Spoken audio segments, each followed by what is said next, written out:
Welcome back sa ating mga balitang basketball. Klay Thompson, 0 points, 0 out of 9 sa field, 0 out of 6 sa 3-point line.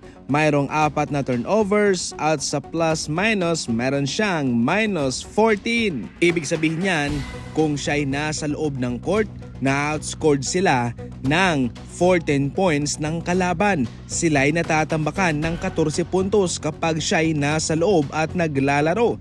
Meron siyang 4 na turnovers. Alam natin mga idol na nag-a-adjust itong si Klay Thompson. Subalit, ang mga stats nito ay hindi uso sa mga katulad niyang veterano, especially sa isang sharpshooter.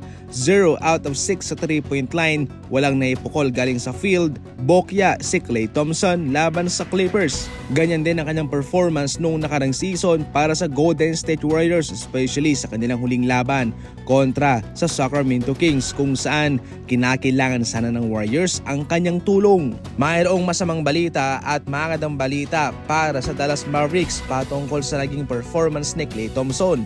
Una, yung magandang balita. Sabihin na lang natin na nag-a-adjust pa itong si Klay Thompson. At yung masamang balita, mukhang mayroon ding posibilidad na ganitong bersyon na Klay Thompson ang kanilang mahahawakan sa season na ito. In fact, hindi na ito yung unang beses na nagkaroon ng ganyang performance si Klay. Way back sa Golden State Warriors sa kanyang huling laban, ganyan din ang kanyang performance.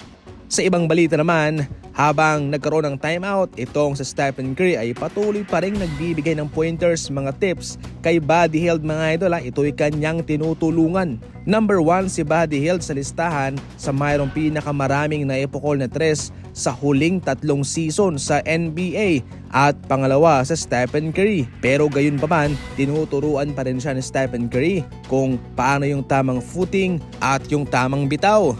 At kaya ipagpalagay na lang natin talaga na magaling na talaga itong si Buddy Hield, pero mayroon pa siyang igagaling gayong tinutulungan siya ni Stephen Curry sa mga ganyang bagay.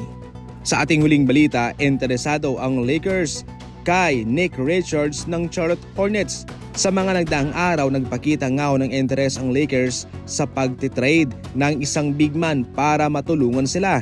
Ito'y marahil hindi pa rin nila nasolusyonan yung hiling ni Anthony Davis na maglaro siya sa posisyong power forward dahil sa ngayon ay center pa rin siya.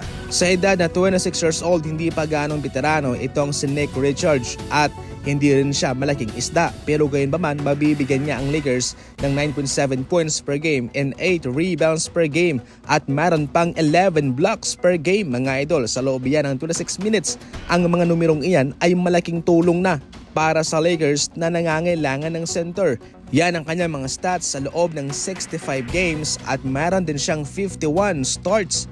Ibig sabihin nun ay hindi na siya baguhan sa mga starting lineup at kaya po pwede itong isabak agad ng Lakers sa kanilang starting 5. Para sa mga fans ng Lakers dyan, ano ang say ninyo kay Nick Richards? I-comment lang yan sa comment section at babasahin ko yan.